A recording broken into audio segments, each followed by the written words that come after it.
Hi guys, welcome back to our channel.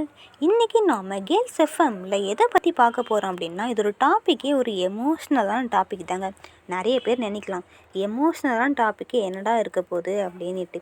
இது ஒரு topic என்னென்னா லவ் ஃபெயிலியர் பாய்ஸ். நாம் வெளியில் நிறைய லவ் ஃபெயிலியரான பசங்களை கண்டிப்பாக பார்த்துருப்பாங்க. அவங்க என்ன தான் வெளியில் சந்தோஷமாக இருக்கிற மாதிரி ஒரு போலியான வாழ்க்கையை வாழ்ந்துட்டு இருந்தாலும் அவங்க மனசுக்குள்ளே இருக்கிற கவலையை உண்மையிலே யாராலுமே புரிஞ்சிக்கவே முடியாதுங்க.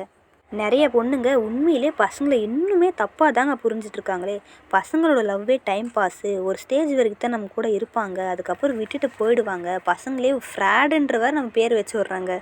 அந்த மாதிரிலாம் கண்டிப்பாக கிடையவே கிடையாதுங்க. ஒரு பொண்ணை விட ஒரு பையன் தாங்க நான் உண்மையாக லவ் பண்ணுறேன்னு நான் கண்டிப்பாக சொல்வேங்க. பையனோட லவ் தான் ஸ்ட்ராங் அண்ட் பெஸ்ட்டுன்ட்டு நான் சொல்வேங்க. லவ் பண்ணிட்டு இருக்கும்போதே நம்மளை நம்பி வரவளை எப்படியெல்லாம் பார்த்துக்கணும் அப்படின்ட்டு ஒரு பெரிய பிளானே வச்சுருக்கிறது தாங்க நம்ம பசங்க. அவங்க வீட்டில் இருந்ததை விட நம்ம வீட்டில் வந்து இப்படியெல்லாம் பார்த்துக்கணும், இவ்வளோ சந்தோஷமாக வச்சுருக்கணும் அப்படின்ட்டு நிறைய பிளான் வச்சுருப்பாங்கங்க. அதே பொண்ணு விட்டுட்டு போயிடுச்சுன்னா அவங்களுக்குள்ளே இருக்கிற ஆசை, கனவு இது எல்லாமே ஒரு கனவாகவே சிதைஞ்சிருதுங்க. ஸோ பசங்களோட லவ்வையும் புரிஞ்சுக்கோங்க. அடிக்கடி சண்டை போடாதீங்க. ஒருத்தர் புரிஞ்சுட்டு நல்ல முறையில் வாழுங்க.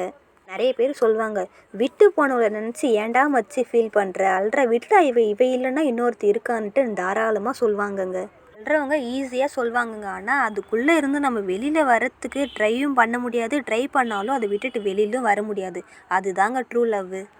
என் வாழ்வின் தொடர்கதையாய் வந்தாய், முடிவு இல்லாமல் பாதையில் சென்றால் புது கதையை தேடி. ஓகே காய்ஸ், நம்ம இந்த